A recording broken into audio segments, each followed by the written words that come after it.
Sama seperti mitologi lainnya, dewa-dewi digambarkan dan dijadikan sebagai perumpamaan sesuatu perkara yang dipuja oleh masyarakat zaman dahulu.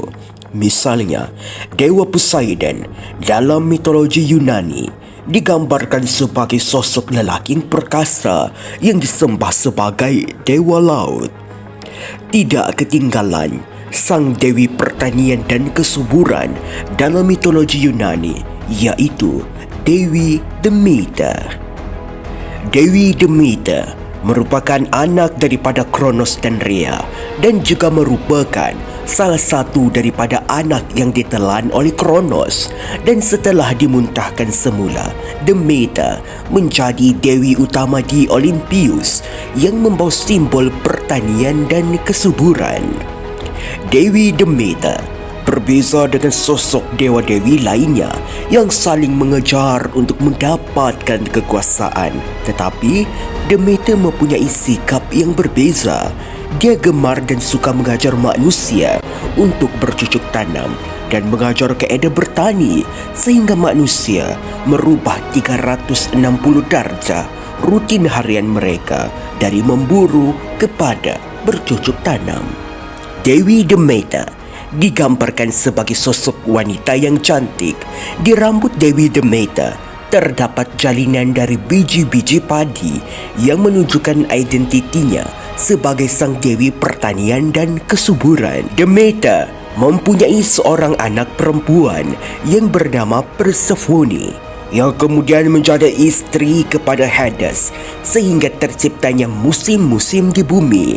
Dalam sebuah penceritaan, apabila Persephone sedang bermain dengan rakan-rakannya, Hades datang dan menculik Persephone menuju ke alam bawah.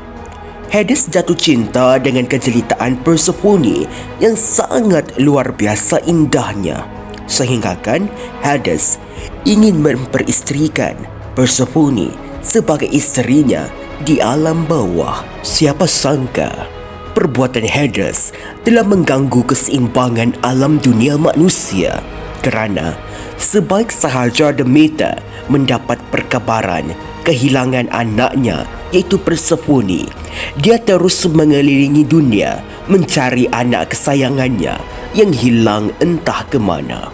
Sehinggalah Demeter berjumpa dengan Hekate dan Helios, dan mereka memberitahu bahawa Persephone diculik oleh Hades di alam bawah. Sebaik sahaja Demeter tahu anaknya diculik oleh Hades, Demeter pun berduka.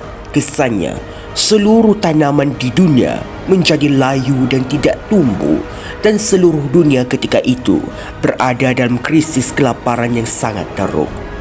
Kerana bumi ketika itu menjadi karsang, ibarat padang jarak, padang terkukur yang tidak ada sebarang hidupan dan tumbuhan yang boleh dimakan. Sehinggalah Zeus mengambil langkah untuk memulihkan keadaan kesedia kala. Zeus telah memerintahkan agar Persephone akan berada di alam atas selama setengah tahun bersama ibunya Demeter, dan setengah tahun lagi di alam bawah bersama suaminya Hades. Dan dari sinilah munculnya kepercayaan apabila Persephone berada di alam bawah yang tidak ada matahari, dunia manusia akan menjadi musim sejuk. Dan apabila Persephone naik ke alam atas untuk bertemu dengan ibunya, maka terjadinya musim panas. Dalam suatu penceritaan diceritakan sewaktu Demeter mengelilingi dunia untuk mencari anaknya, Dewi Demeter sempat menyamar sebagai seorang wanita tua yang bernama Doso. Dalam pencariannya, dia telah disajikan dengan makanan oleh Raja Eleusis di Attika, iaitu Kleos. Sebagai tanda terima kasih atas perbuatan baik yang dilakukan oleh Raja Kolios, Demeter berhasrat untuk menjadikan anak Kelios sebagai dewa agar hidup abadi. Jangan melakukan suatu ritual di atas api. Tetapi sayangnya, sebelum ritual itu tamat, ibu Demophon melihat anaknya diletak di atas api dan kemudian dia menjerit dan ritual pun terbatal. Oleh kerana upacara itu terbatal, Demeter mengajar anak kedua Raja Kelius iaitu Triptolemus ilmu bercucuk tanam dan bertani, sehinggalah ilmu itu disebar luas di seluruh penjuru Yunani. Dewi Demeter juga sering dikaitkan dengan sumpahannya kepada Erysichthon, seorang lelaki yang kaya raya dan sombong. Suatu hari, lelaki itu pergi ke hutan dan menebang pokok di hutan suci sehingga membunuh Dryad, sosok peri menghuni tumbuh-tumbuhan.